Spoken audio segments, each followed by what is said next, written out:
This is the Homebrewed Christianity broadcast, where we bring you the best, most zesty, amazing ingredients so you can brew your own faith. And today on the podcast is Schubert Ogden, a nimble-minded 89-year-old philosopher, systematic theologian, philosopher of religion.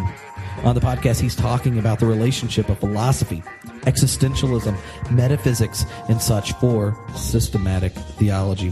He's a legend.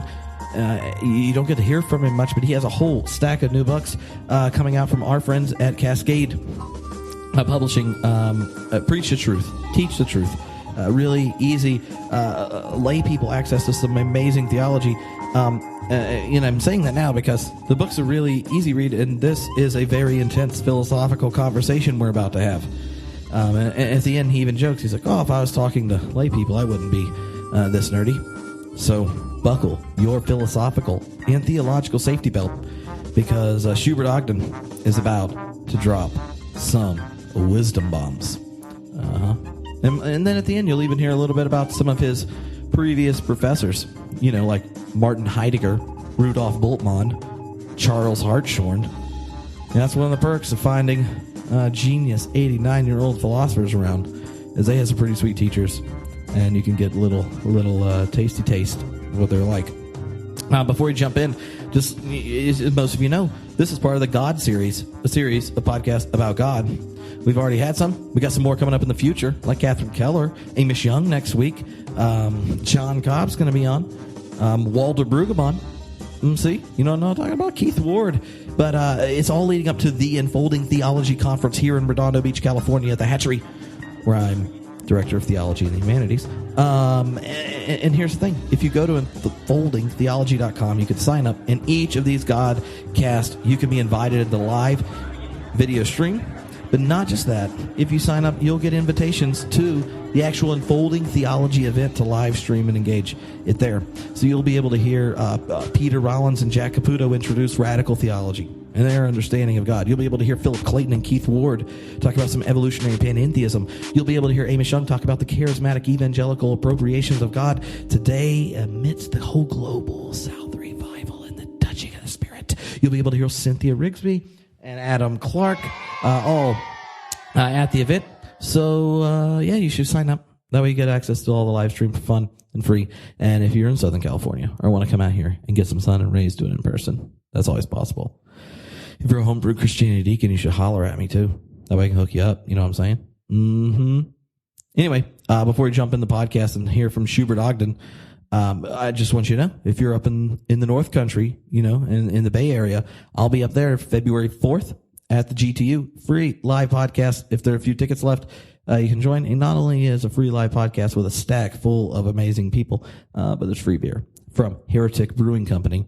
The next night is a live streaming podcast, so all of you are able to join the live stream for $0. And that is going to be a live Clobbercast edition of the LectioCast. We're going to go through each of those clobber passages.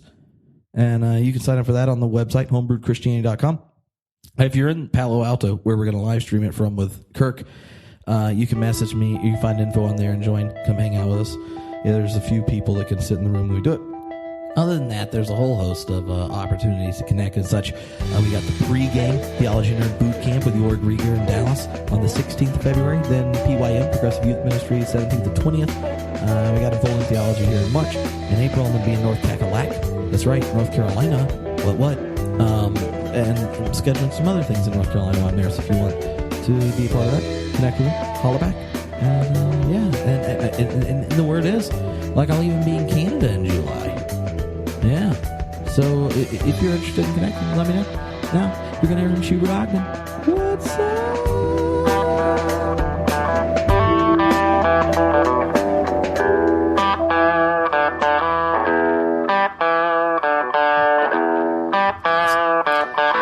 All right. Hello, Internet. This is Trip, and this is a Godcast.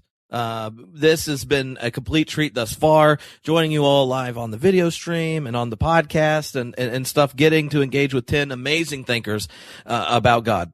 In an age of deconstruction, nothing's more edgy than actually saying something about God without crossing your figures. So we're going to do it today with a master, Schubert Ogden, who, if you're wondering what he thinks about the reality of God, he actually has an essay about the reality of God. It was the first thing I read about him, changed my mind, and he is one of the pioneers of engaging process thought and existentialism. And if we work it right, we'll get to hear that time I was hanging out with Bultmann and Heidegger's story at the end. But before we jump in, I just want to say that next week, right here in the same digital classroom, for all you that have signed up and those that go to unfoldingtheology.com, can sign up to join live in the future. Amish Young is going to be here, and we're going to be talking about the Spirit-filled God. John Cobb's going to be joining in a few weeks. Catherine Keller, Walter Brueggemann.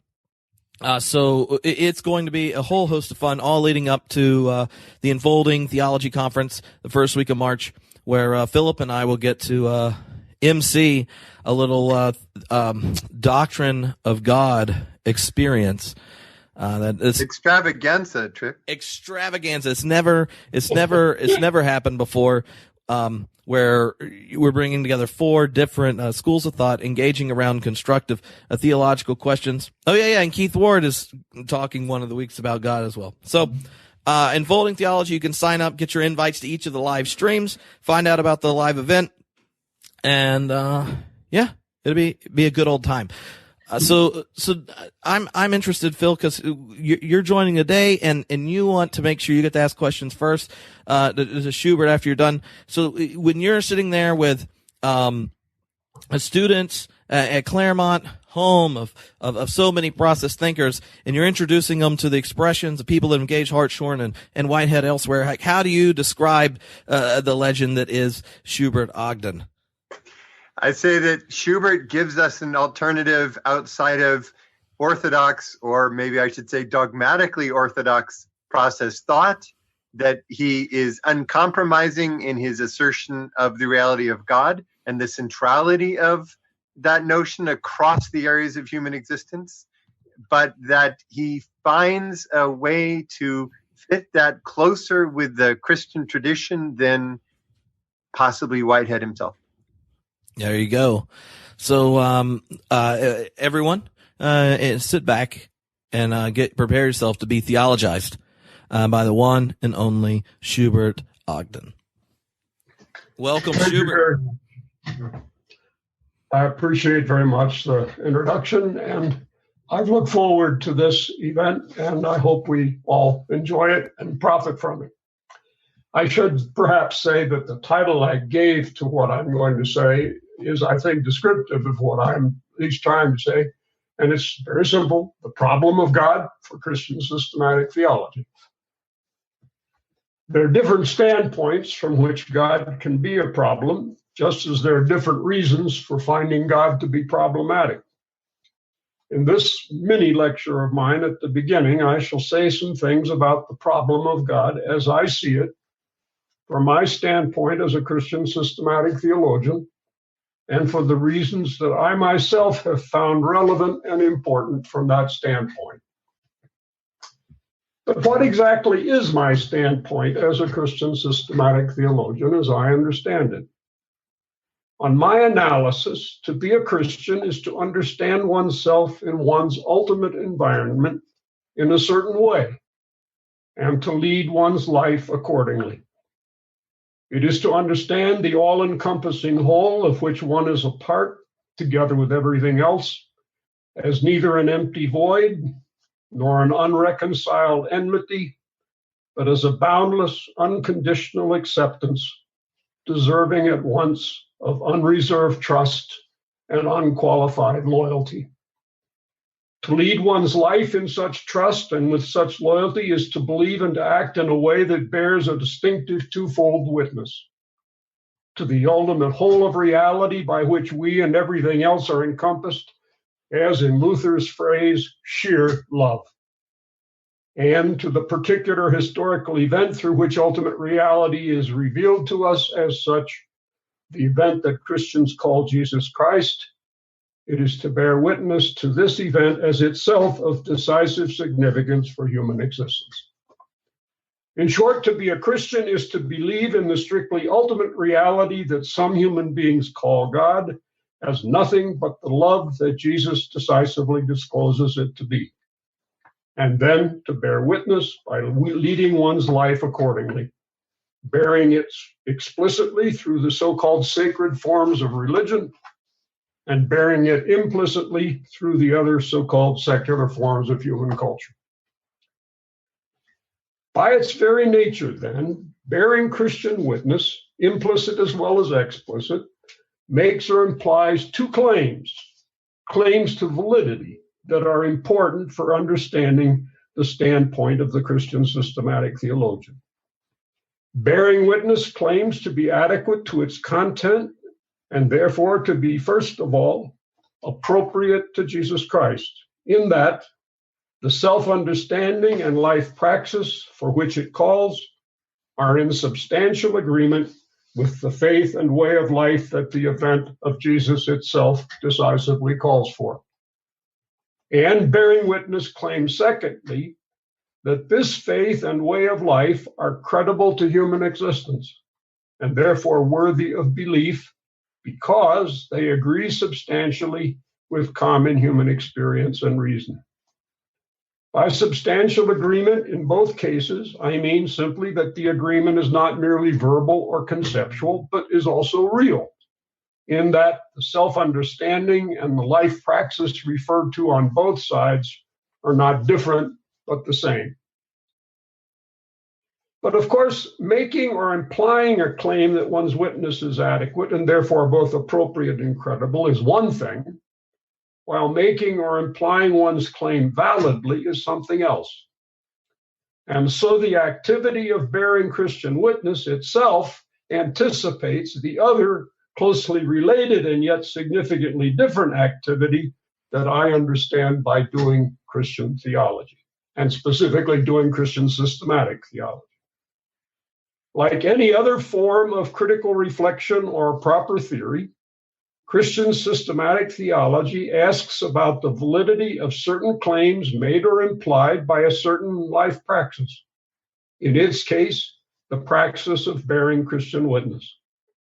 But to ask critically about the validity of a witness born or to be born is always to ask first about its meaning, at least if one has any concern about criticizing either positively or negatively only what one has first understood.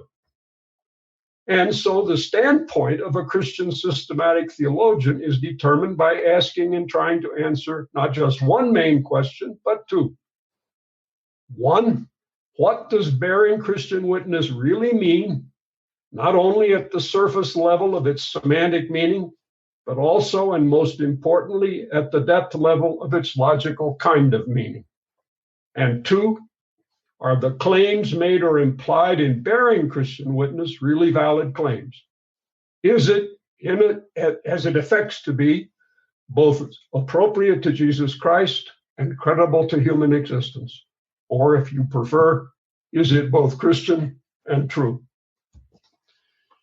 In my understanding, then, the problem of God for the Christian systematic theologian is to formulate an understanding of the ultimate reality that the concept term God is for certain human beings a traditional way of interpreting, by means, namely, of a formulation that is at once appropriate and credible in the senses I've tried to explain. In what follows, I will say a few more things about what I understand each of these two criteria, appropriateness and credibility, to require of any such theological formulation. But first, I want to say just a bit more about the first question concerning the meaning of bearing Christian witness, as distinct from the second question concerning its validity. Lying behind my attempt earlier to clarify what it means to be a Christian by speaking in such terms as self-understanding and life praxis is a certain analysis of the depth meaning or the logical kind of meaning of which bearing Christian witness I take to be a special case. On that analysis, sometimes characterized as existentialist, bearing Christian witness answers a distinctive question, the so-called existential question about the meaning of ultimate reality for us simply as human beings. Given what is and must be the case if we're to exist at all, and in that sense, what is ultimately real, including what is strictly ultimate, what are our possibilities for understanding ourselves and leading our lives as the kind of being each of us is just as and because we're human? I can't possibly say here all that can and should be said to clarify what it means to ask and answer this existential question. But the one thing I have to say is this. Although it's not an empirical or scientific kind of question, or even a metaphysical kind, but rather an existential kind that calls for an existential kind of answer, it still necessarily implies the metaphysical kind of question and requires that a certain answer to that metaphysical question be valid in metaphysical terms. To trust without reservation in our ultimate environment as the God and Father of our Lord Jesus Christ, and then to serve that environment loyally without qualification as the same God, these are not themselves to do metaphysics or to believe metaphysical assertions. But unless doing metaphysics can validate the assertion that there actually is a God, and that the God that there is eminently deserving of just such trust and loyalty, then they're insofar illusionary. A word of caution. I've now introduced into the discussion the term metaphysics for reasons that I take to be relevant and important. But since I have not yet further explained the term, and since my understanding of how it's to be used is not the only understanding, I respectfully ask that for the purposes of our discussion here, you take care not to confuse it with any other different understanding. My hope is that what I shall have to say hereafter will help to clarify further how metaphysics on my use is and is not to be understood. I turn now to the first theological criterion of appropriateness and to what I understand it to require of any Christian systematic theologian who would hope to satisfy it in formulating the understanding of God necessarily presupposed and implied by Christian faith and witness. I shall begin with the first of two thesis-like summary statements and then proceed to unpack it as present limitations allow. If a theological formulation of the Christian understanding of God is to be appropriate to Jesus Christ, the metaphysics it necessarily presupposes and implies cannot be classical, but must be neoclassical in type. I'll repeat that statement since it is, as I said, thesis-like. If a theological formulation of the Christian understanding of God is to be appropriate to Jesus Christ, the metaphysics it necessarily presupposes and implies cannot be classical, but must be neoclassical in type. By the distinction I have made here between classical and neoclassical types of metaphysics, I mean essentially what others who have made it have meant by it, especially my esteemed teacher, Charles Hartshorne, who, for all I know, may have also introduced it into our English-speaking discussions in philosophy and theology. In any case, I understand neoclassical metaphysics very much as he does, to be distinguished materially from all classical metaphysics by two chief defining characteristics. One, its key concept for thinking, speaking about concrete reality as such is process or becoming rather than being, understood classically as the more or less fixed and unchanging. Second, it understands the concept term God properly to designate one of two infinitely different but mutually implying forms of becoming or process, namely the eminent or unsurpassable form defining the one, that is the one and only universal individual, as distinct from the non-eminent or surpassable form common to all of the many, that is the many particular individuals and events. I hold that it's just this type of metaphysics, with its understanding of the eminent, all-encompassing whole of reality, or God as the universal individual, that is necessarily implied by the assertion of Christian witness that God is sheer love, or in the other phrase of Charles Wesley's that I often use, pure unbounded love. Provided that by the term love is meant what these traditional phrases plainly mean, it's a matter not just of one's acting on others, but also and primarily of allowing others to act on oneself, to be really internally related to them, and to make a difference to how one acts on them in turn. In this sense, love is first of all passive, and only then active. It is, in a word, sympathy, and only then action based on sympathy. And this is why, finally, the metaphysics of love can only be a neoclassical instead of a classical type of metaphysics, and why the God who is nothing but love can only be the universal individual who interacts with all things, being really internally related to all of them, and so acted on by them just as essentially as acting on all of them insofar as they're really internally related to it. Not only are all concrete things necessarily related to God by real internal relations that make an absolute difference to the things themselves, but God is also related to all things by the same kind of real internal relations that in turn make differences to God. Differences that in God's case also are real and not merely logical, even though they're only relative and not absolute. In other words, they're not differences as to God's existence as God and as no one else, or as to God's bare existence in some state or other in relation to some world of creatures or other.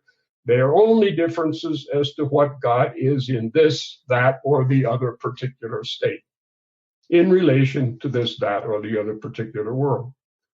To God's existence simply somehow, although always and only as God and no one else, nothing whatsoever can ever make the least possible difference, whence God's eminent non-relativity or absoluteness, as well as God's eminent relatedness.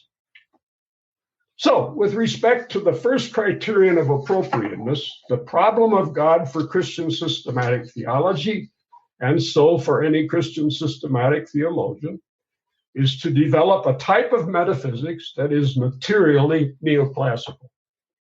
To try to formulate the Christian understanding of God in any other concepts and terms is precisely not to formulate it appropriately, or if you prefer, as appropriately as it can and should be formulated now, given the conceptual resources available to us.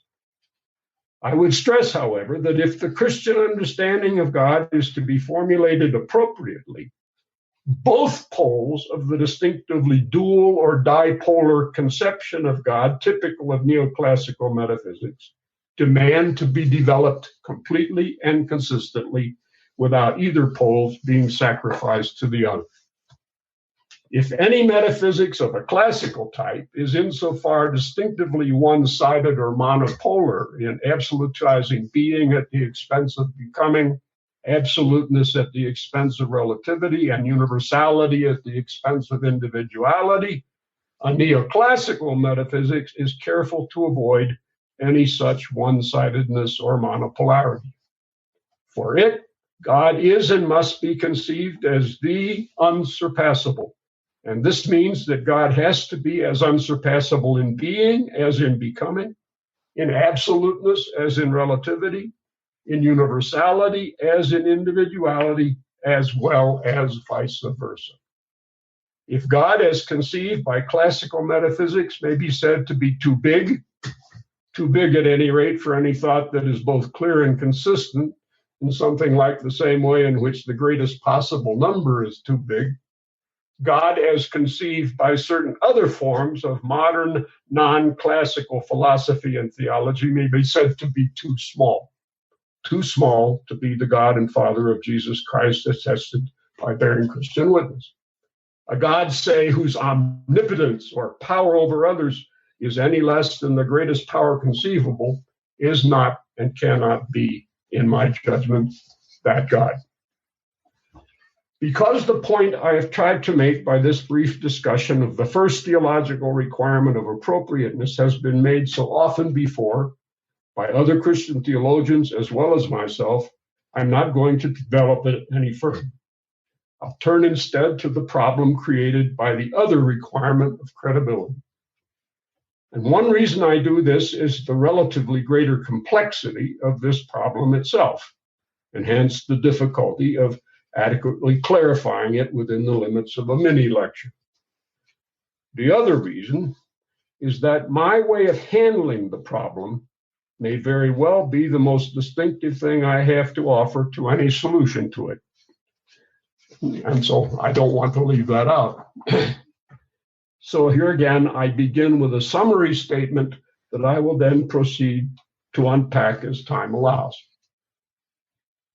If a theological formulation of the Christian understanding of God is to be credible to human existence, the metaphysics it necessarily presupposes and implies cannot be at all categorical, but must be austerely transcendental in type.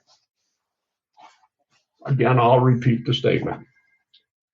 If a theological formulation of the Christian understanding of God is to be credible to human existence, the metaphysics it necessarily presupposes and implies cannot be at all categorical, but must be austerely transcendental in type.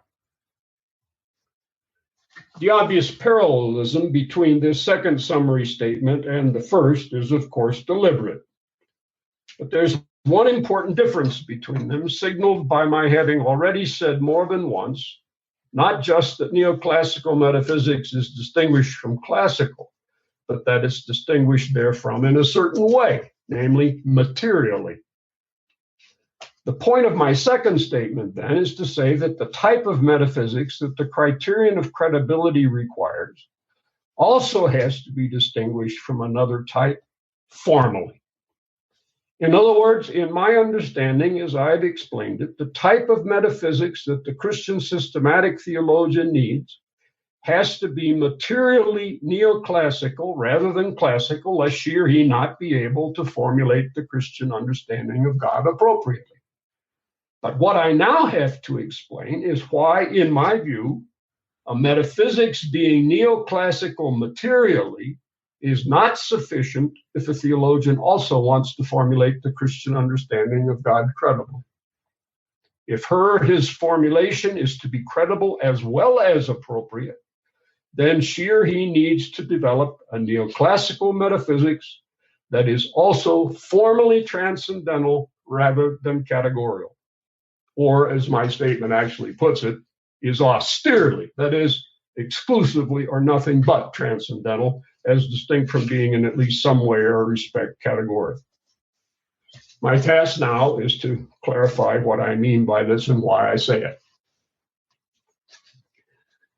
As good a place as any to begin is with the distinction I've already used between reality and ultimate reality, including what I further distinguish as strictly ultimate reality. According to a suggestive definition of William James that I've always liked, the term reality designates, quote, what we in some way find ourselves obliged to take account of. Accepting this definition, I say that ultimate reality then is to be distinguished as whatever any of us as an understanding and self-understanding being simply has to take account of understandingly, whether or not one also understands it explicitly or thematically, and whatever else one may or may not understand. On my analysis, this ultimate reality that we find ourselves necessarily having to understand, at least implicitly, no matter what, that this reality is the threefold reality of myself, others, and the whole, of which I and all others are parts. Strictly ultimate reality, then, is what not only we, but also anything concretely real at all would have to take account of somehow, if not understandingly, or even so much as feelingly, then at least in the completely general, utterly abstract sense of being really internally related to it and insofar determined by it. Now, in my view, metaphysics in the strict sense of the word has the task of developing reflectively and critically our understanding of strictly ultimate reality in this sense of the term. But I also take metaphysics to be correctly classified as a science, which, like the other main type of science represented by the so-called special sciences, is properly abstract, concerning itself exclusively with the essential structure of this reality as distinct from its content, or as we could also say, with its essential form as distinct from its substance or matter. Metaphysics, in a strict sense, thus abstracts from absolutely everything except the unconditionally necessary conditions of the possibility of the whole and of any of its parts simply as a part. But there is also a broad sense of the term metaphysics, insofar as it includes analysis of the self in its essential structure as a self, and so not just as one part of the whole among others, but as the unique kind of part that understands and self-understands, and is therefore further characterized by the unique form of metaphysical freedom properly distinguished as moral. Now, the term I use to designate the essential structure of reality in its strictly ultimate sense and in the distinguishable features that make it the strictly ultimate reality it is, the term I use for those features is transcendentals, whereas I use the term existentials to pick out the features that are essential to the structure of the self as existence, in the emphatic sense designating the unique part of reality that understands and also self-understands. But in my usage, both terms designate something importantly different from what I distinguish as categorials, or categories, as they're often called. To be sure, I understand these two to designate more or less general and therefore abstract features of concrete realities as distinct from concrete realities themselves. But as general and abstract as categorials may be, they're nothing like as general and abstract as transcendentals, and the essential structure of the unique kind of concrete that is the self is characterized by existential features that are in their own way transcendental, in that they too transcend any and everything merely categorical. Now, another way of putting this is to say that whereas transcendentals and existentials, both in their ways, are extraordinary or necessary features of things, of anything whatsoever insofar as it's an object of understanding, and of the unique kind of thing that itself understands and self-understands and is therefore the subject of all understanding, categorials of all kinds, whether individualities, species, genera, or categories proper, are all merely ordinary or contingent features of things. They're features of things that might never be or have been actualized at all, and from which one can abstract entirely and still have something to talk about and something true and important to say about it. Thus, to be an individual in the sense of a concrete singular that changes and endures as distinct from an event that does neither, because it can only become and perish, is to have an individuality in the sense of certain structural features that are definitive of it as just the individual it happens to be, as distinct from all other individuals and kinds thereof. But then to be any particular individual is to be a member of some species, some larger, more general class of individuals, all distinguishable intentionally by certain features characterizing any of them, actual or possible, as a member of that class. And to belong to any species is also to belong with some specific difference to some even larger or more general class or genus, just as any genus in turn belongs with some generic difference to some still larger, more general class whose chief defining characteristic is what I mean by a category proper.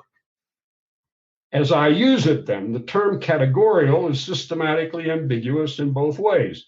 It can be used not just adjectively as a cognitive category, but also as itself a noun. And it may be thus used nominatively in a broad as well as a strict sense. Used as a plural noun in the sense in which I have just used it in distinguishing categorials from both transcendentals and existentials, it's used strictly to designate the most abstract and general kind of the ordinary or contingent features of things that I call categories proper, as distinct from genera, species, and individualities. But used nominatively in a broad instead of a strict sense, it refers to any and all of these kinds of ordinary or contingent features, from the least to the most abstract and general. So in this very broad sense, a properly individual, specific, or generic feature of something is also a categorical feature. Now, with this much clarification, I hope that the further distinction I've made in my second summary statement between types of metaphysics formally as well as materially has gradually become more understandable. A metaphysics, I hold, is rightly said to be formally categorial in type, in that it in some way formulates its understanding of ultimate reality, including strictly ultimate reality, in concepts and terms otherwise designating categories, which is to say, designating more or less abstract and general features of things that, for all we're ever able to know to the contrary, are still only ordinary or contingent, even if they're the most abstract and general of such features that I call categories proper.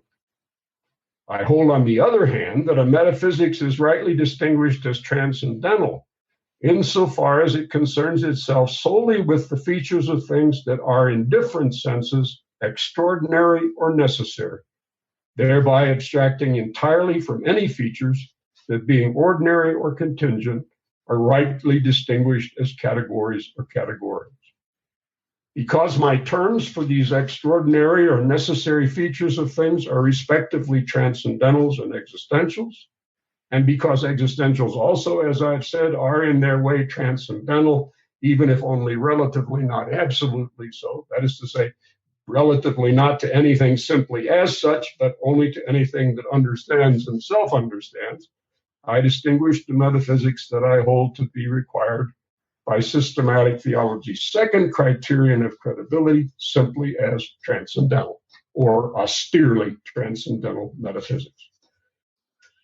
But now, why must the metaphysics necessarily presuppose and implied by any adequate formulation of the Christian understanding of God be formally transcendental as well as materially neoclassical? The answer, of course, as I've indicated, is because no Christian system. I'm sorry about that. Oh, no problem. We all are. No Again, problem. I'm not entirely clear. I remember where I was, but I think I do. Well, I just said that we can explain why I'm making this claim that I'm making about categorical metaphysics. Yeah. If we go back to the understanding of God as universal individual. Mm-hmm. If, as I've argued, God understood Christianly is sheer love or pure unbounded love, and if love, whatever else it is sympathy, then it must be true metaphysically that God is at once an individual and universal. An individual, metaphysically understood, is a concrete singular distinguished as such from the other main type of concrete singular called an event. And it's distinguished from an event by being a sequence of events that changes and endures, whether or not it also becomes and perishes. A particular individual is particular just because, having both a beginning and an end, it does become and perish even as it changes and endures. Whereas the universal individual, being precisely universal and therefore without both beginning and ending, changes and endures without ever becoming and perishing, as all other concrete things do, whether they be singulars or aggregates. But to say that God is boundless love is to say more than that God is an individual so understood, even if the one and only universal individual. It's also to say, or to imply, that God is in some respect a person, even if the only eminent or unsurpassable person. It at least implies this because, as we ordinarily use the term love, it's a concept term belonging to the conceptuality terminology in which we speak not about what I distinguish as strictly ultimate reality, that is, extraordinary or necessary things, but about the very special kind of ordinary or contingent things that we distinguish as persons, which is to say, fully developed human beings, and possibly, by more or less remote analogy, the relatively few other ordinary and contingent beings sufficiently like human beings to interact with others with something like human sympathy. One thinks of how we commonly think and speak of infants, say, or of dog owners, who often attribute love also to their pets. But this is to say that love, the term love and the term person, do not properly designate transcendentals or existentials. They designate categorials, and a relatively less general and abstract kind of categorials at that. Or to put it the other way around, they designate a relatively more specific and concrete kind of categorials than genera and the categories proper. And this means that the more we say or imply when we say that God loves and therefore is a person, even the eminent or unsurpassable person, the more that we say when we say that is not and cannot be a properly metaphysical more. It's not saying or implying anything more metaphysically than we have already said when we assert in strictly transcendental terms that God is the universal individual that uniquely interacts both with itself and all other individuals and events, being really internally related to all of them, even as all of them are really internally related to it. But if the more is not a metaphysical more, what sort of a more is it? I answer that it's a properly symbolic more of the sort that's familiar enough in the Christian religion and in all other religions as distinct from metaphysics. Whereas metaphysical assertions necessarily involve only one stratum of meaning and are therefore credible if they're credible, literally or non-symbolically, many, if not most, religious assertions typically involve two strata of meaning. The properly metaphysical stratum that they necessarily presuppose and imply if they're credible, and the distinctively religious stratum of those assertions themselves, which, though not metaphysical, serve to interpret certain metaphysical assertions non-literally or symbolically. So, if one says as a metaphysician that God is the universal individual in the sense previously explained, one asserts something that is credible, if it's credible, literally or non-symbolically. I say it's credible literally or not at all because being the universal individual is not a matter of degree or of more or less, but of all or none. One either is or is not the one and only universal individual, just as one either is or is not one of the many particular individuals. But if, on the other hand, one says or implies as a Christian or as some other kind of theistic religious believer that God is the eminent or unsurpassable person, one asserts something which, if it's credible at all, can be so only symbolically or non-literally, in the same way in which saying the Lord is my shepherd can be credible only as a symbolic or non-literal assertion because it too is a matter of more or less, not of all or none. But is it really credible in the same way? Or is there something to be said for the contrary view of Hartshorne and the Christian systematic theologians who still follow him in holding that there's a relevant and important difference between the two cases? In this view, to assert or imply that God is a shepherd is to speak not just symbolically, but in the traditional theological and philosophical term, metaphorically. By contrast, to assert or imply that God is the eminent or unsurpassable person is indeed to speak symbolically, but not just metaphorically. Although to say or imply that God is a person is to use a term ordinarily used to designate certain categorical features of things, person is different from shepherd in that it may also be used to designate certain of their transcendental features. This it may do, so the argument goes, because there's a legitimate, utterly generalized sense of the term person in which it designates certain features of any concrete, singular, whatever that is metaphysically an individual, and so a certain sequence of events as distinct from an event. In this utterly generalized sense, then, as distinct from the sense of person when it's used only of fully developed human individuals or possibly of their more or less remote analogs, God may be said to be a person, which is to say, the one and only eminent or unsurpassable person in an admittedly symbolic and yet God may be said to be a person in an admittedly symbolic sense, but not in a metaphorical sense of the term. You do not have to say that the statement God is a person is a metaphorical statement. It's symbolic, but it's not metaphorical. This distinction is the distinction that Hartshorne and others have tried to work on in order to make the case. But now, fully allowing, as I do, that this distinction between symbolic and merely symbolic or metaphorical may indeed be made thus verbally or conceptually, I don't think this can serve to vindicate any categorical metaphysics as a viable solution to our problem, not even a neoclassical or process metaphysics, such as Hartshorne's panpsychist or psychicalist idealism. Why not? Well, for various reasons that I've given elsewhere and at length in a number of earlier discussions. But for our purposes here, these reasons may all be summarized, roughly in any case, by saying that it's simply impossible ever to know whether or not this verbal or conceptual distinction is also a real or operational distinction. By this I mean that there's no possible way to tell in any actual case whether or not a term admittedly used symbolically is not merely so used and therefore also used metaphorically.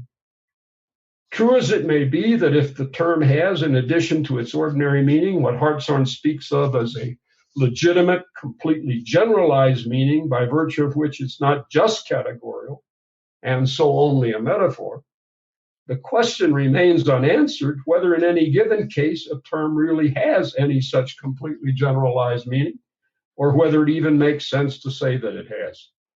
Simply to assert that it has, as Hartshorne does repeatedly without ever clearly and consistently specifying the variables that any possible value of them, even a completely generalized value, would somehow have to instance, is insofar not to answer this question, it's only to beg it. I conclude, therefore, that for all Hartshorne ever shows as distinct from merely asserting, to the contrary, to say symbolically or non-literally that God is a person, even if the eminent or unsurpassable person, is indistinguishable logically from saying merely metaphorically that God is a shepherd, even if the eminently or unsurpassably good shepherd. Now, this is to say that absent a demonstration that and how some otherwise categorical term may be used with the utterly general transcendental meaning that Hartshorne claims it also has.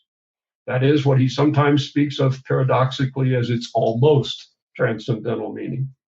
Any claim that it has such a meaning is insofar an empty claim, and therefore not credible but incredible. No claim can ever be credible in the sense of worth believing that is either so unclear or so inconsistent that whether or not it's true cannot possibly be determined, not even in principle. Consequently, any metaphysics that is at all categorical, whether idealist or materialist, psychicalist or physicalist, and however appropriate it may be for formulating the Christian understanding of God, is insofar incredible and therefore a liability rather than an asset for the Christian systematic theologian. All that's required from her or his standpoint, although it most certainly is required, I believe, if any such formulation is to be credible, is what I mean by an austerely transcendental metaphysics. Now, this implies, of course, that she or he must also be prepared, the theologian, pending any such counter-demonstration, to give up Hartshorne's contention that there are three strata of meaning in religious discourse, by allowing with Paul Tillich and others that there are really only two.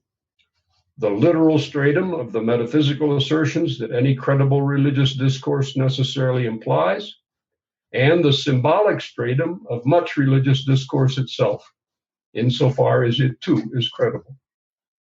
But if this further implies that the Christian systematic theologian must then frankly acknowledge that even the most distinctive assertion of Christian witness that God is nothing but love cannot be credible literally, but only symbolically. Even if that's the case, there's no reason, in my opinion, why she or he should falter. Not at any rate, if the metaphysics that her or his formulation of the Christian understanding of God necessarily implies is not only formally austerely transcendental, but also materially neoclassical, which is not the case, by the way, with Tillich's thoroughly classical formulation. If her or his formulation is also neoclassical, as well as austerely transcendental, then not just some, but all of the metaphysical conditions necessary to the distinctive assertion of Christian witness being credible symbolically can be met. It will no longer have to be only a symbol because it's an inapt symbol, but can be used to express symbolically and aptly the same truth that any adequate metaphysics expresses literally. With this, I have to conclude my mini lecture, apologizing for the break, being longer than I wanted it to be, confessing that I'm still all too aware of its limits, given the scope and importance of the problem that it deals with. I can only hope that I've said enough to clarify both my understanding of the problem and of my own approach to solving it, that our further discussion of it can be fruitful. And I look forward to your comments and questions, critical and constructive, as well as hermeneutical. Thank you. Well, Schubert, that was an incredible lecture. Can you hear me okay? Yes, I can. And I'm happy to get to meet you, by the way. It's been a long time. I know it's we have to meet virtually, whereas we should have met over coffee or a glass of wine. That's right. Well, I'm clearly the wrong respondent to you because we agree on so many things. We're both drawn to this neoclassical perspective, which is Hartshorne, building from Whitehead, but not identical to him in every respect. We both affirm this dipolar notion of God, whereby God can both be individual or personal and also universal ground of all things. And your reasons for giving that view are convincing for me, which means, and here's my first question, that though deeply influenced by Whitehead, we both reject some significant parts of his view, in particular, the full symmetry of God in the world, the six symmetries that he spells out at the end of Process and Reality. Do I understand you correctly in that your major break with Whitehead is this full symmetry of God in the world? Would you be good enough to clarify just a bit what you take that full symmetry to mean? I mean, I recognize the reference to part 5 of Process and Reality, but I'm not clear exactly what you encompass with that particular idea, and that's obviously the idea that when he says God is this way and the world is this way, that he goes back and forth. Yeah, and that's related in the beginning of Process and Reality to this emphasis or insistence on Whitehead's part that God is the chief exemplification of all the metaphysical principles that apply to the world as well. I just don't see that in your thought. I see an understanding of the uniqueness of God. In fact, you said it in today's lecture. Yeah, I did. I stressed it, actually, and you picked up on it exactly right.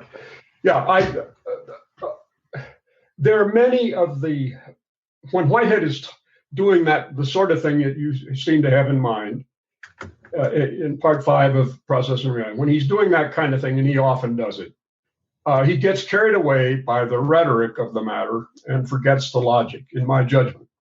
There are distinctions that have to be made that he's not careful to make, but then you can understand that, and we don't just write to clarify distinctions, we write to do other things, and he's engaged in doing some other things in that part of the book.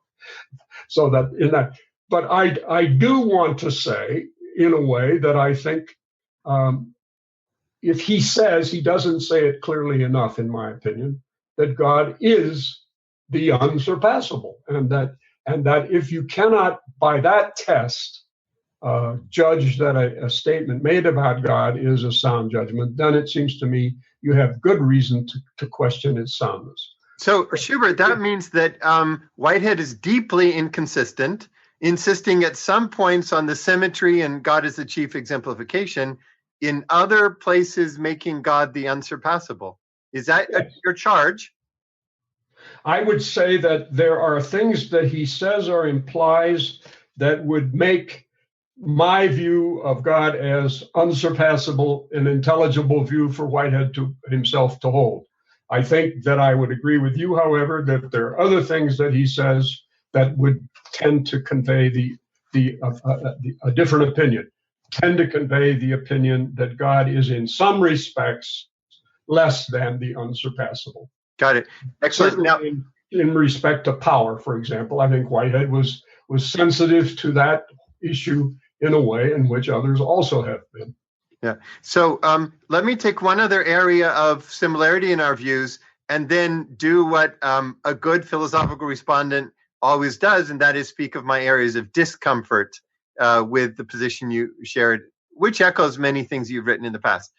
So the other area seems to be that the really normative or dominant thinker for you, especially in this presentation, seems to be Charles Hartshorne. Fair or not fair? The dominant thinker, was that the phrase? The dominant influence. Actually, I remember saying this once to... There's no question about it. Okay, great. I remember saying that once to Pannenberg when I first arrived in Germany. I said, well, clearly, Herr Pannenberg, you're deeply influenced by Hegel. And his response was, Herr Clayton, you've never read Hegel if you say that. You go and read all of Hegel and come back when you're done, which never happened. Right. So given that sense that Hartshorne was a deep influence, I was startled to see how vehement was your critique of Hartshorne in the last third of your paper. Did I misunderstand something? It was a sort of careful and to me extremely significant distancing of yourself from his form of neoclassical theism. Yes, but at only one point, and that is in his insistence upon making use of categorical concepts as if they were transcendentals, and they're not. Yeah, and can only be made so by claims that are, in my opinion, not to be believed. Yeah, and so that leads me to what is probably my most significant discomfort with what you presented, and it has to do with this distinction. Metaphysics is not categorical, you said, but transcendental. Now, some people use the word transcendental as if they meant transcendent, but you're too sharp of a thinker to have done that. So I'm presuming when you say transcendental, you mean in the sense of Kant or something like that. You said at some point, structures of the self. Do I have that right? That makes you a deeply Kantian metaphysician, at least in today's presentation. I would be less comfortable being associated with Kant's way of reading the concept transcendental than I would be if you were to associate me with Duns Scotus's. That is to say, I don't think I use it in a Kantian way, though I may, because all of us are in the post-Kantian world, all of us are in one way or another affected by Immanuel Kant's thought. Well, I guess we're children of Emmanuel then, aren't we? God with us. But, leaving that for a moment. That can't quite be right, because Scotus offers elements of his metaphysics or theology which are categorical. such as a heseatas, or this absolute uniqueness in each individual, that each is an essence of him or herself. Yeah, but there's a comparable notion in Hartshorne's version of Whitehead's metaphysics, in the insistence by Hartshorne always that the concrete is eo ipso mysterious. Only the abstract is rational and intelligible. That's fair enough. It seems to me that this insistence on a pure transcendental metaphysics, and that would imply and theology, is rather more, what did you call it, austere than even you might have acknowledged. Doesn't it involve the negation, even of the possibility of most of the inherited positions in metaphysics or theology, namely, as you mentioned, physicalism, dualism, panpsychism? It leaves us in a position so austere that it reminds us of Quine's desert landscapes. How do you respond to that? Well, diverse things can I suppose share in the property of austerity, and so to that extent, but I don't see that it tells, unless there's more of a substantial relation between Quine's thinking on this matter and mine, and I don't think there is. But I need to go back to the what I took to be the main point that you're asking about, and I must, as much as I hate to have to do it, I must ask you to re-ask your question to express that point again, because I'm having some difficulty recalling it. Sure. I find the most natural interpretation of your use of the term transcendental today as being that which is not only influenced by Kant, but deeply Kantian. It reminds me very much of his first critique of pure reason. And the costs of that, well, the worst way I could put it is it leads to an inconsistency, because for Kant, at the end of the Critique of Pure Reason, B 600 to 605, the description is of God as the ens realissimum, that is a purely abstract principle, but not personal or active in any way. That falls to the antinomies. So that would mean that your dipolar theism wouldn't survive your own transcendental position. It would survive the position, I think, if dipolar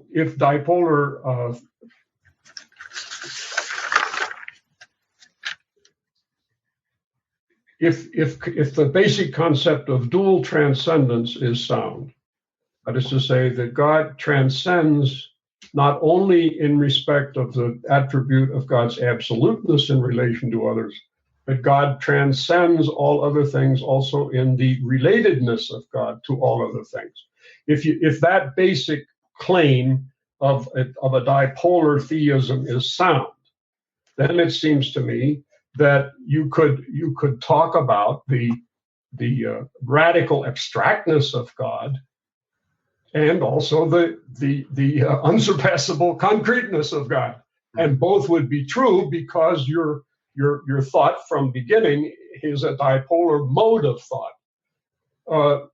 But where I have great difficulty in seeing how you can think of my thought as reminding you so closely of Kant, especially of the first critique. Transcendental, as Kant uses it, has entirely to do with what can be known a priori of the subject's own form of apprehension. Now, I'm not talking about the forms being limited to what a subject imposes upon the empirical materials. Mm-hmm. That's at all what I'm talking about. That's why I appeal to Duns Scotus. I'm talking about the what he called the passiones entis, the properties of being itself. Mm-hmm, mm-hmm. And I mean that in a way in which I understand Kant to have not wanted to talk, because he thought that talking in that way invariably led to one form or another of antinomy or paradox or whatever. Yeah. Okay. So I'm having some trouble, getting located. That's a very helpful answer. And now I see the connection with Scotus better, and actually with St. Thomas Aquinas, because for him, the transcendentalia, the transcendentals, are bonum, unum. I mean, these fundamental qualities of God, and they're kind of understood as the ground of all things, is perfectly good, perfectly one, perfectly beautiful. But what makes Scotus such an attractive figure for me is that in his own distinction of transcendentals between those that are convertible and those that are disjunctive, he incorporates already in his thought the same kind of thing that Hartshorne was very much concerned to incorporate, and that is the insistence upon ultimate contrast. Yeah, nice. So that the distinction between finite and infinite, for example, is a transcendental distinction, even though it divides rather than unites. Yeah, that's a great answer. All right, let me. That helps to, and that's why Scotus I found to be of great use in my own thinking about these things. Yeah. So, in order to be fair to a whole batch of people who want to ask you questions, let me just close out with one or two quick final questions. Okay. By the way, your last answer that reminds me of that beautiful sentence of Marjorie Suhawkes in God Christ Church on page 33, where she says, after a long argument, therefore, God should be understood as the supremely related one. So there's supreme or uniqueness, but uniqueness in relationship. And I see that same idea resonating through many of your writings. I hope so. So on the same lines, you say already in The Reality of God that God is the immanently incarnate one. Immanently incarnate one. And that leads some of us who have a Jesus-centered understanding of Christianity to wonder what it is about Jesus or the Christ which is still unique. Because it seems in some ways that the immanently incarnate one is a universal metaphysical description of the God-world relation. And so the specificity of the incarnation in Jesus Christ seems harder to think, to conceive. How would you respond to that?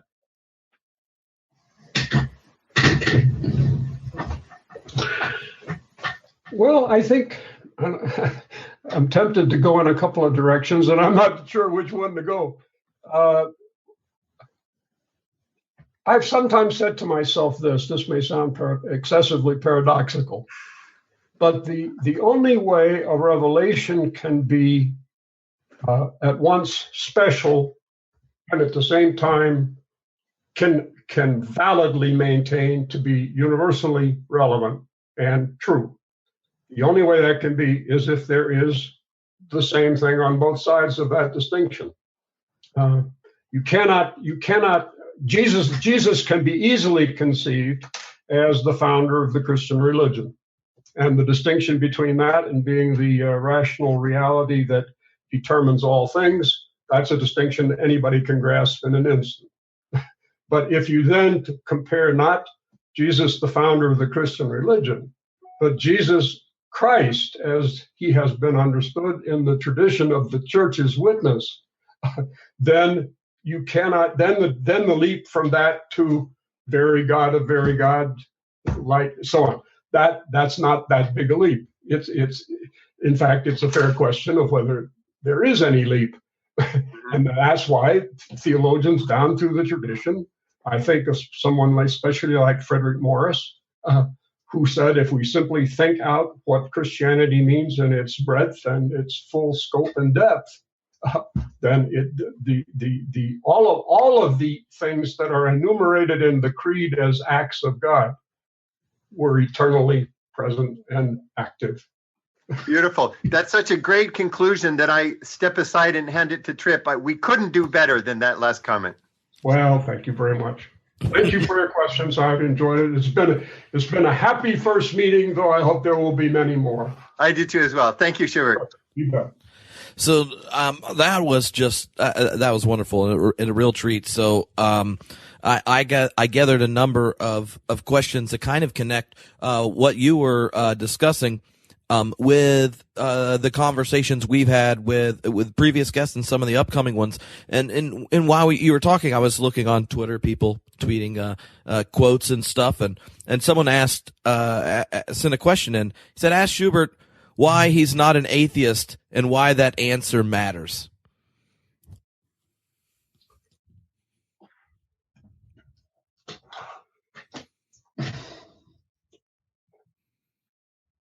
I'm not an atheist because I think being one in the ordinary sense, here I just agree with Hartshorne's way of sorting this out. In the ordinary sense of atheism, I couldn't be an atheist because I would regard myself as violating fundamental grammatical rules and would be committing self-contradiction, and that I can't do.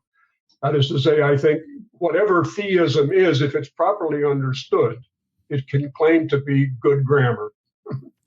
And to deny it, just as if God were a matter of fact of some kind that doesn't happen to be there, that simply shows that you haven't understood the depth meaning of theistic claims.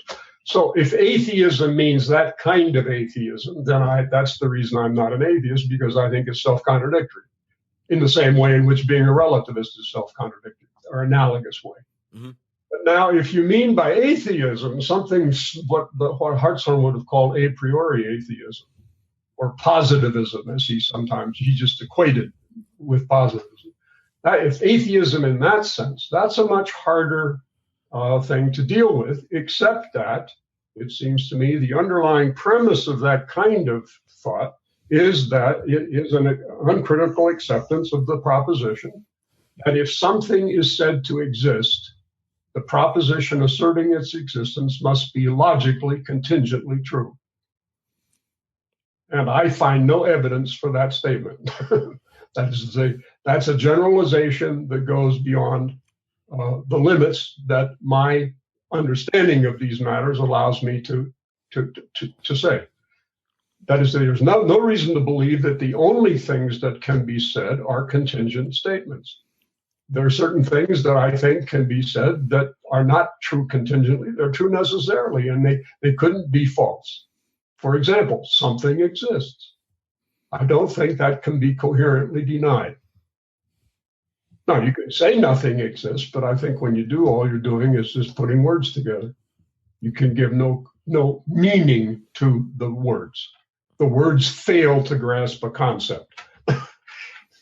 Mm-hmm. So that's the reason in other words, if you take the belief in God as it's usually in contest and discussions between theism and atheism, if you take it in the sense in which I understand it, it's got a much stronger intellectual case. Yeah. But now there are existential reasons why I believe in God. Yeah, and I actually wanted to go there because one of the things that culturally has happened over time and you know throughout your career is that the challenges to the credibility of God or of the rationality of God of the logic of Christian witness spoken has changed culturally, and yet the way we engage our witness, especially when it takes the shape of proclamation, has more to do with addressing the existential question, the depth of meaning that you discussed, than sitting down and having a philosophical and scientifically informed discussion around the necessity, logic, viability of the concept of God or ultimate reality. In your two new books, which if you're live streaming, you can check them out right here on the screen. From Cascade Books, To Preach the Truth and To Teach the Truth, both take this problem you've been addressing around God and then put it in really practical engagements with the pulpit, with teaching the creeds, with theological education for lay people.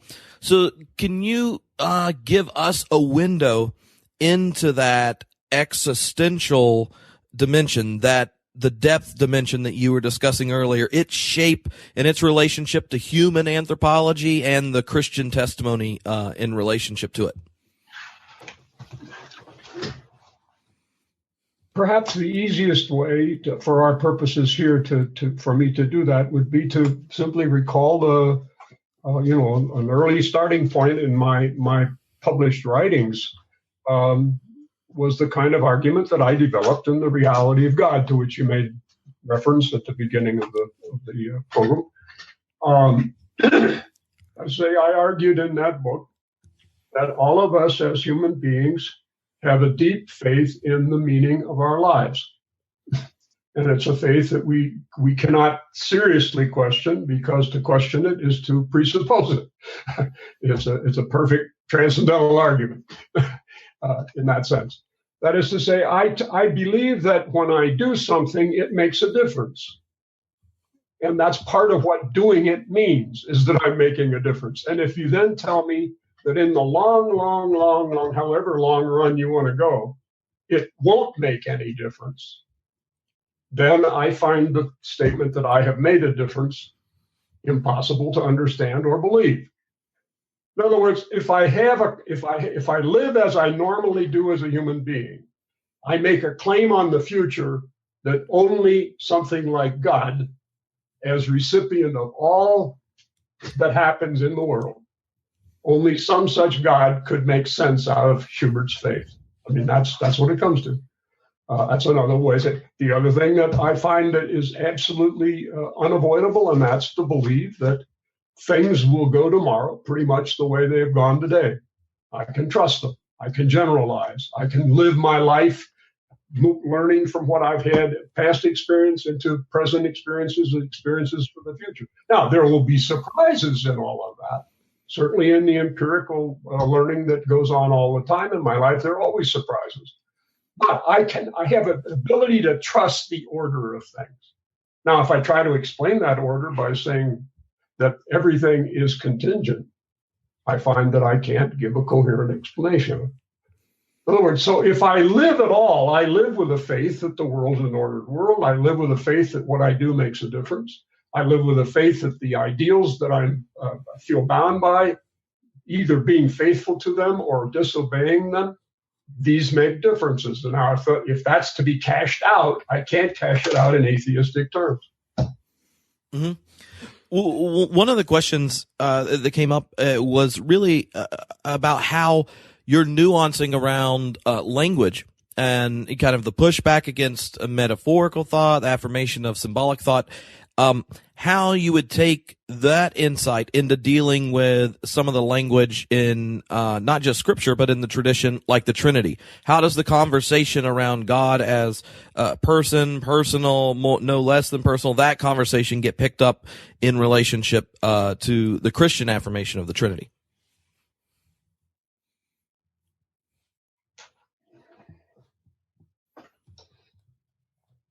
I thought the talk of the Trinity is a Christian way of talking.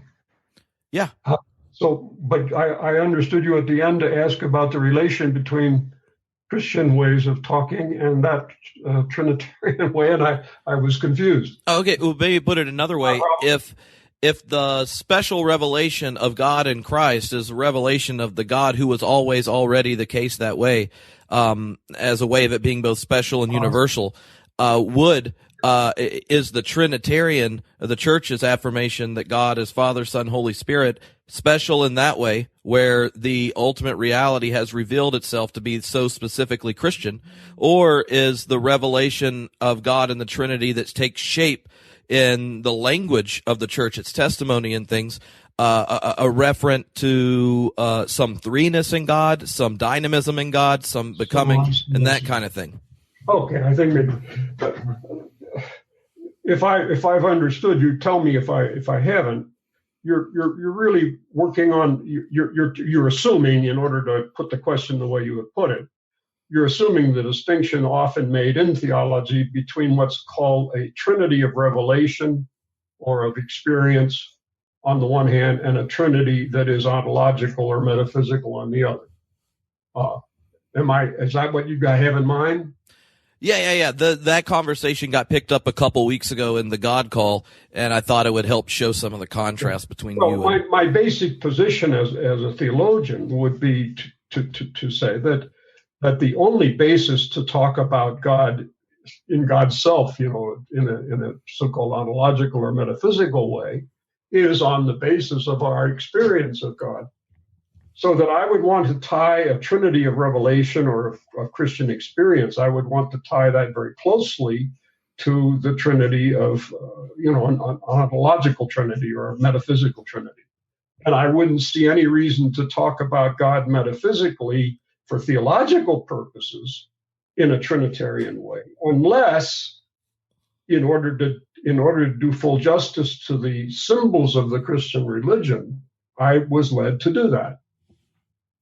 And as it happens, in one of the, if you can put it this way, one of the advantages of process thought, taken in a fairly general sense, is that it can talk about God in a way that suggests that there are genuine differences without compromising the integrity of the unity of God. There are differences in God between the absolute aspect of God and the relative aspect.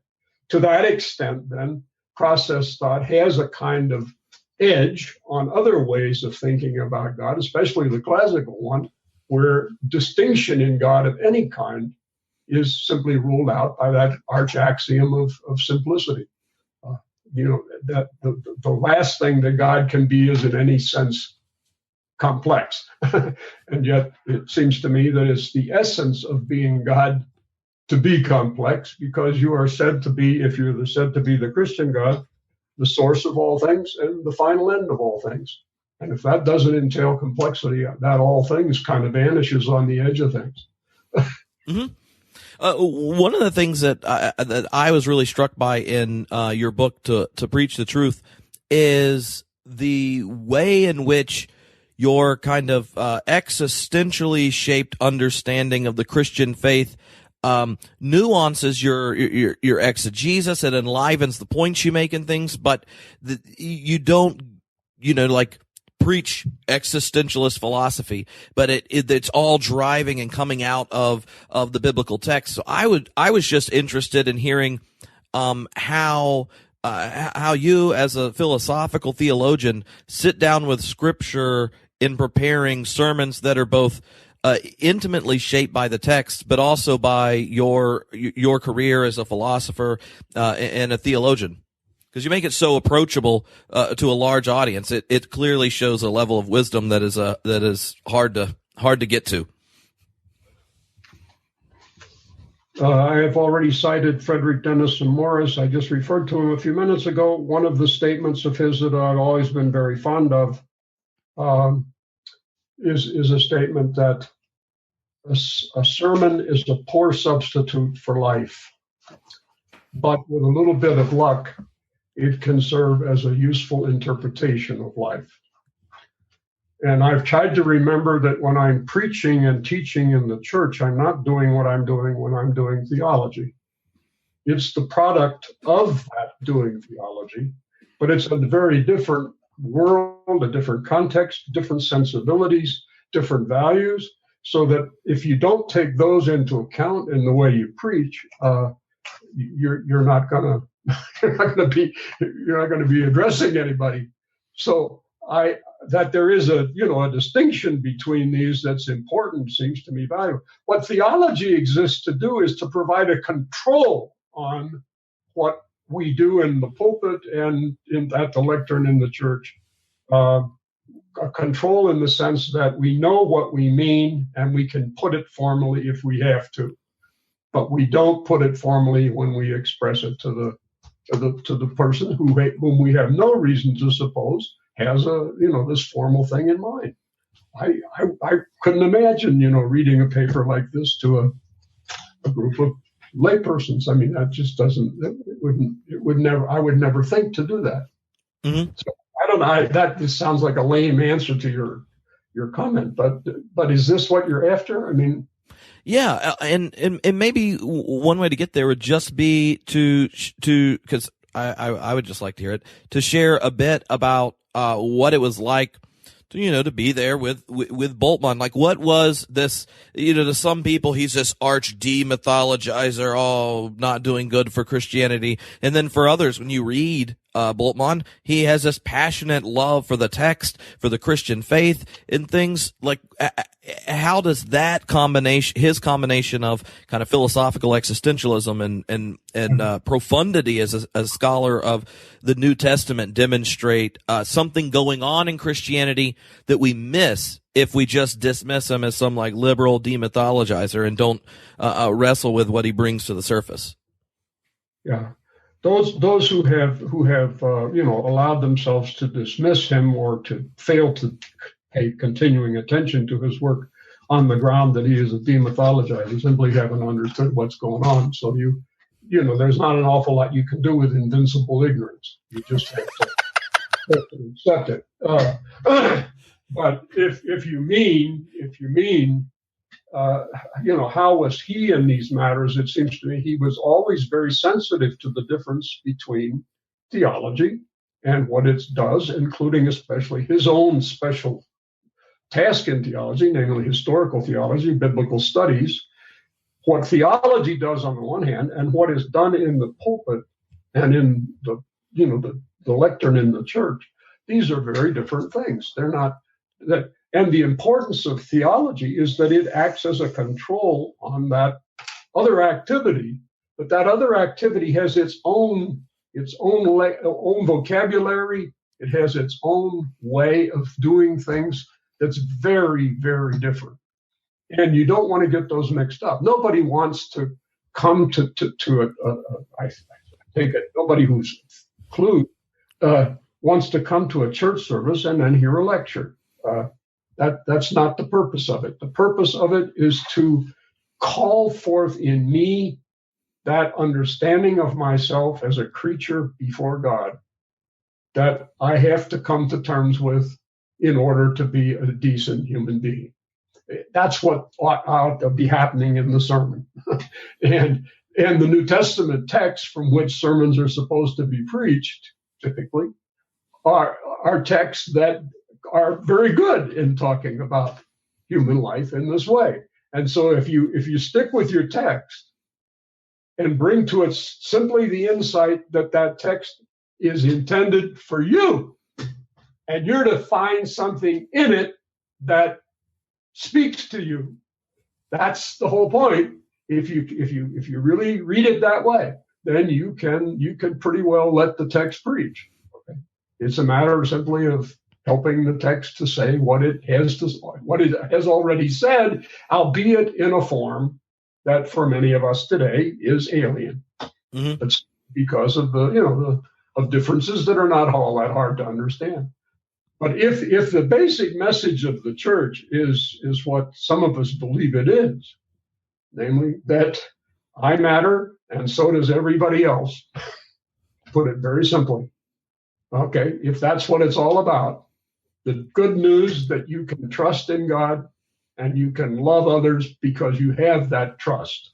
If that's what Christianity is all finally about, then you can find a lot of that in the text of the New Testament if you look for it.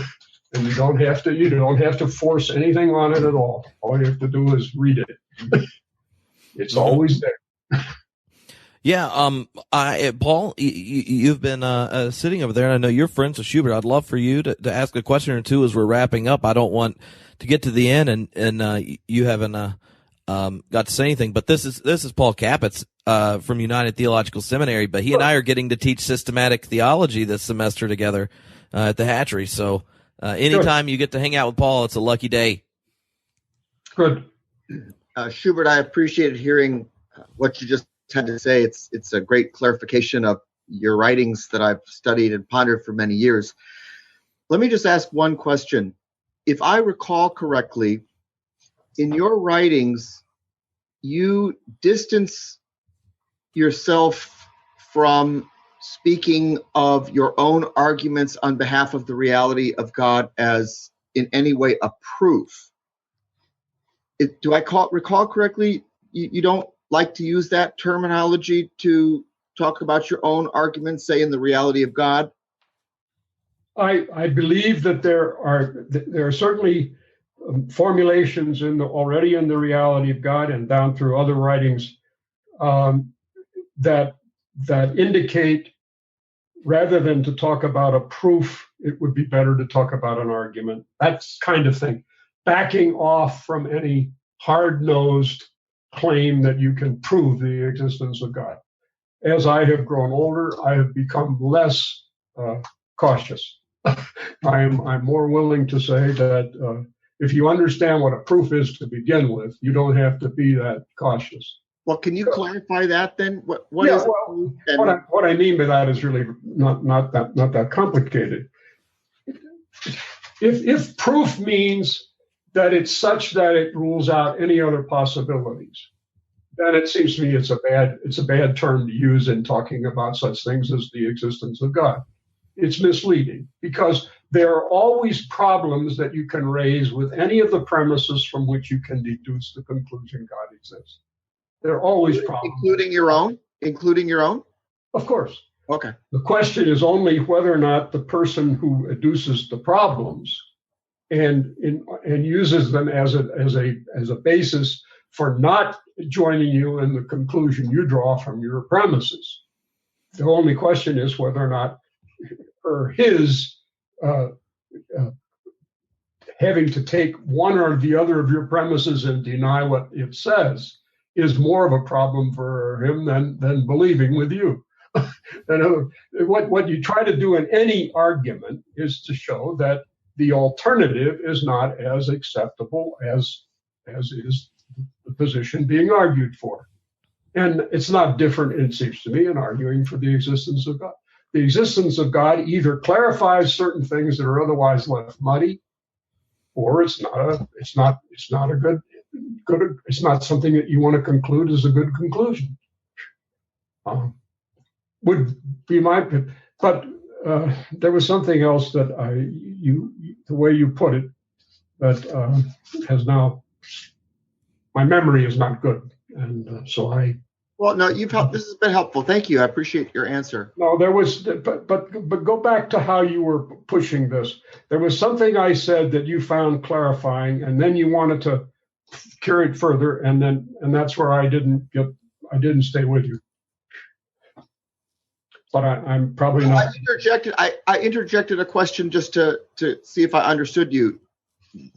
That you found. Yes. Okay. You were willing to admit that even your own premises from which deductions could be made were potentially problematic. But is that any different from just saying that you admit you're fallible, but you're not actually? That's the basic idea that has more and more bothered me and made me say that people whom I have followed in saying we don't talk about proofs anymore, we talk about arguments.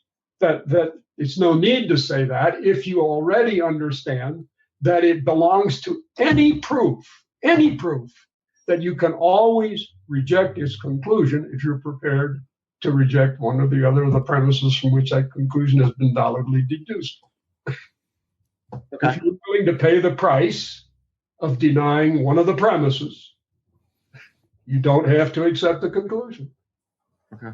And what the person who's arguing for that conclusion is trying to do is to find premises so certain, so undeniable, that the person whom you're trying to persuade of your conclusion will be unwilling to deny them because the cost of doing so is too high. In other words, all arguments in that sense are reversible. And that's why people then say there are no proofs. But if that's true of all arguments, then there are no mathematical proofs either. Okay. It's not peculiar to the question of God. It's just that any deductive reasoning is reversible. That's the rule. And if that's true, then you don't have to apologize for theological deductive reasoning any more than you do for any other. That's what I've more and more come to think is the wiser way to put it. Does that make sense? That's very helpful. Thank you so much. I'm sorry, I was clumsy. No, not at all. Not at all. Very helpful. Yeah. Well, thank you so much for taking the time to join us. I know we already ran a little bit over time, but I mean, it's just a complete honor to get to interact with you, to share your work and voice with more people is a real treat. And it's awesome. Hopefully we will work out a time to get to do it again. But just know, like, there's a ton of appreciation for taking the time to prepare such a great, clear, and ordered lecture, so we're able to encounter some of the central ideas of so much of your work. It means a lot to me, and I know to others. I was getting messages throughout, like, oh wow, like clearly this guy came prepared. It's like clear, logical, concise, like everything you like and don't like about it is coming right at you. So it's just a true honor.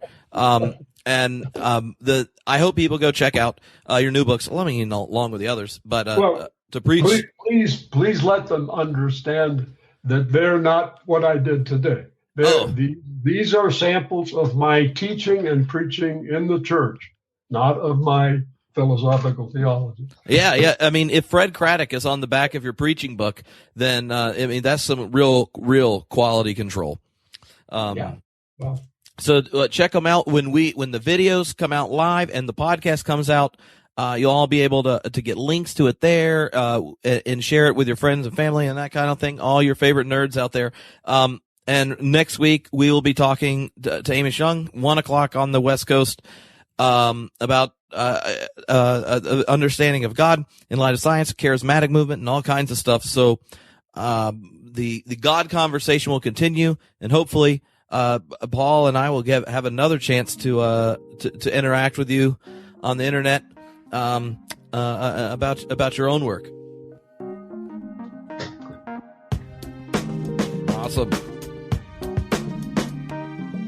Bye, Schubert. Thank you. Thank you. Oh, that was a blast.